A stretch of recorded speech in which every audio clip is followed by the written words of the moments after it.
षष्ठो अध्यायः। ब्रह्मा और विष्णु के भयंकर युद्ध को देखकर देवताओं का कैलाश शिखर पर गमन। नंदिकेश्वर उवाच पुरा कदाचिद्योगीन्द्र विष्णुर्विषधराशनः सुवाष्पपरया भूत्वा स्वानुगैरपि संवृतः।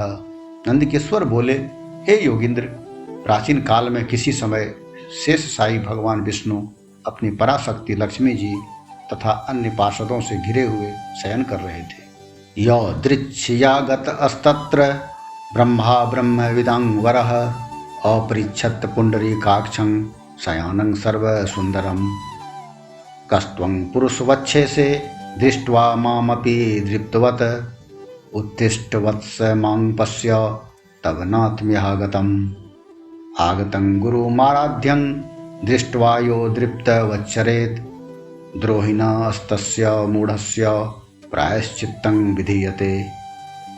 उसी समय ब्रह्मवेत्ताओं में श्रेष्ठ ब्रह्मा जी ने अपनी इच्छा से वहां आकर उन परम सुंदर कमल नेत्र विष्णु से पूछा, तुम कौन हो जो मुझे आया देखकर भी उद्धत पुरुष के समान सो रहे हो? हे वत्स, उठो और यहाँ अपने प्रभु मुझे देखो। जो पुरुष अपने श्रेष्ठ गुरुजन को आया हुआ देखकर उद्धत के समान आचरण करता है, उस मूर्ख गुरुद्रोही के लिए प्रायश्चित का विधान किया गया है। इति श्रुत्वा वचः क्रुद्धो बहि शांत वदाचरन् स्वस्ति ते स्वागतं वत्स तिष्ठ पीठ मितो विष किमु ते व्यग्रवद्वक्त्रं विभाति विस्मय क्षणम्। ब्रह्मा के इस वचन को सुनकर क्रोधित होने पर भी बाहर से शांत व्यवहार करते हुए भगवान विष्णु बोले, हे वत्स, तुम्हारा कल्याण हो, तुम्हारा स्वागत है। आओ इस आसन पर बैठो। तुम्हारे मुखमंडल से व्यग्रता प्रदर्शित हो रही है और तुम्हारे नेत्र विपरीत भाव सूचित कर रहे हैं। ब्रह्मोवाच वत्स विष्णु महा मानमागतं काल वेगतः पितामहश्च जगतः पाता चौतव वत्स। ब्रह्मा जी बोले, हे वत्स, हे विष्णु, काल के प्रभाव से तुम्हें बहुत अभिमान हो गया है। हे वत्स, मैं जगत का पितामह और तुम्हारा रक्षक। विष्णुरुवाच मत्स्थं जगदीदं वत्स मनुष्ये त्वं हि चोरवत् मन्नाभि कमला जातः पुत्रस्त्वं भाससे वृथा।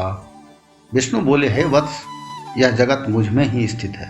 तुम केवल चोर के समान दूसरे की संपत्ति को व्यर्थ अपनी मानते हो। तुम मेरे नाभि कमल से उत्पन्न हो, अतः तुम मेरे पुत्र हो। तुम तो व्यर्थ बातें कर रहे हो। नंदिकेश्वर उवाच एवं हि वदतो अस्तत्र मुग्धयोरजयो अस्तदा अहमेव वरो न त्वमहं प्रभुरहं प्रभु परस्परं हन्तु कामो चक्रतु समरोद्य मम। नंदिकेश्वर बोले, हे मुने, उस समय वे अजन्मा ब्रह्मा और विष्णु मोहवश मैं श्रेष्ठ हूँ, मैं स्वामी हूँ, तुम नहीं, इस प्रकार बोलते बोलते परस्पर एक दूसरे को मारने की इच्छा से युद्ध करने के लिए उद्यत हो गए।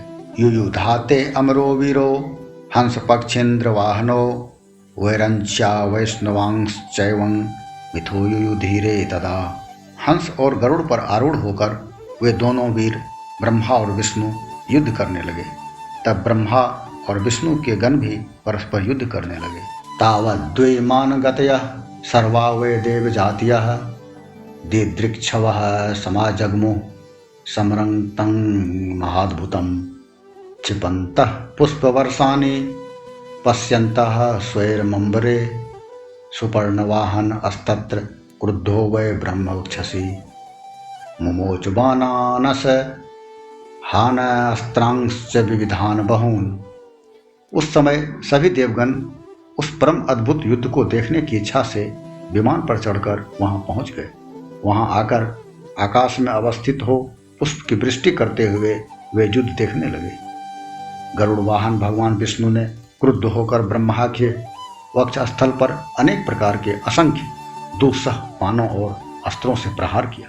मुमोचार्था विधि क्रुद्धो विष्णुरुरसि दुःसहान् बाणान् नल शंकान् शान अस्त्रांश्च बहुशस्तदा तदाश्चर्यमिति स्पष्टं तयोः समरगोचरं समीक्ष्य दैवतगणाः सशंसुर्भृस्माकुला। तब विधाता भी क्रुद्ध होकर विष्णु के हृदय पर अग्नि के समान बाण और अनेक प्रकार के अस्त्रों को छोड़ने लगे। उस समय देवगण उन दोनों का वह अद्भुत युद्ध देखकर अतिशय व्याकुल हो गए और ब्रह्मा तथा विष्णु की प्रशंसा करने लगे। ततो विष्णु सुसंक्रुद्ध श्वसन व्यसन कर्षितः माहेश्वरास्त्रं मतिमान संदधे ब्रह्मणोपरि। ततो ब्रह्मा भृशंक्रुद्धः कंपयन् विश्वमेभिः अस्त्रं पाशुपतं घोरं संदधे विष्णु वक्षसि। ततस्तदुत्थितं व्योम्नि तपनायुत सन्निभं सहस्रमुखमत्युग्रं चंडवात भयंकरम अस्त्रद्वयमिदं तत्र ब्रह्म विष्णुर्भयंकरम। तत्पश्चात युद्ध में तत्पर महाज्ञानी विष्णु ने अतिशय क्रोध के साथ श्रांत हो दीर्घ निश्वास लेते हुए ब्रह्मा को लक्ष्य कर भयंकर माहेश्वर अस्त्र का संधान किया। ब्रह्मा ने भी अतिशय क्रोध में आकर विष्णु के हृदय को लक्ष्य कर ब्रह्मांड को कंपित करते हुए भयंकर पाशुपत अस्त्र का प्रयोग किया। ब्रह्मा और विष्णु के सूर्य के समान हजारों मुख वाले अत्यंत उग्र तथा प्रचंड आंधी के समान भयंकर दोनों अस्त्र आकाश में प्रकट हो गए। इत्थं बभूव समरं ब्रह्म विष्णवोः परस्परं ततो देवगणाः सर्वे विषण्णा भृष्माकुलाः उचु परस्परं तात राजक्षोभे यथा द्विजा। सृष्टि स्थितिश्च संहार स्थिरो भावो अप्यनुग्रह यस्मात् प्रवर्तते तस्मै ब्रह्मणे च त्रिशूलिने अशक्य मन्यैर्यदनुग्रहं विना तीर्णक्षयो अप्यत्र यदृच्छया क्वचित। इस प्रकार ब्रह्मा और विष्णु का आपस में भयंकर युद्ध होने लगा। हे तात, उस युद्ध को देखकर सभी देवगण राज विप्लव के समय ब्राह्मणों के समान अतिशय दुखी और व्याकुल होकर परस्पर कहने लगे, जिसके द्वारा सृष्टि स्थिति प्रलय तिरोभाव तथा अनुग्रह होता है और जिसकी कृपा के बिना इस भूमंडल पर अपनी इच्छा से एक तृण का भी विनाश करने में कोई भी समर्थ नहीं है, उन त्रिशूलधारी ब्रह्मस्वरूप महेश्वर को नमस्कार है। इति देवा भयं कृत्वा विचिन्वन्तः शिवक्षयं जगमुः कैलास शिखरं यत्रास्ते चंद्रशेखरः। भयभीत देवतागण इस प्रकार सोचते हुए चंद्रशेखर महेश्वर जहाँ विराजमान थे उस शिव स्थान कैलाश शिखर पर गए। दृष्टवैव ममरा हृष्टा पदं तत्पारमेश्वरं प्रणेमुः प्रणवाकारं प्रविष्टा अस्तत्र शयनी। शिव के उस प्रणवाकार स्थान को देखकर देवता प्रसन्न हुए और प्रणाम करके भवन में प्रविष्ट हुए। ते अपि तत्र सभा मध्ये मंडपे मणिविष्टरे विराजमान मुमिया दादृशुर्देव पुंगवम सव्योत्तरेत्तरपदं तदर्पित कराम्बुजं स्वगणैः सर्वतो जुष्टं सर्वलक्षण लक्षितं विज्यमानं विशेषज्ञैः स्त्रीजनैस्तीव्र भावनैः संस्यमानं सदा वेदैरनुगृह्वन्तमीश्वरं दृष्ट्वैवमीशममरा संतोष सलिलेक्षणा दंडवद दूरतो वत्स नमश्चक्रुर्महागणा। उन्होंने वहां सभा के मध्य में स्थित मंडप में देवी पार्वती के साथ रत्नमय आसन पर विराजमान देवश्रेष्ठ शंकर का दर्शन किया।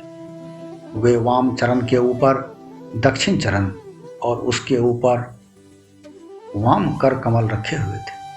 समस्त शुभ लक्षणों से संपन्न थे और चारों ओर शिवगण उनकी सेवा में तत्पर थे।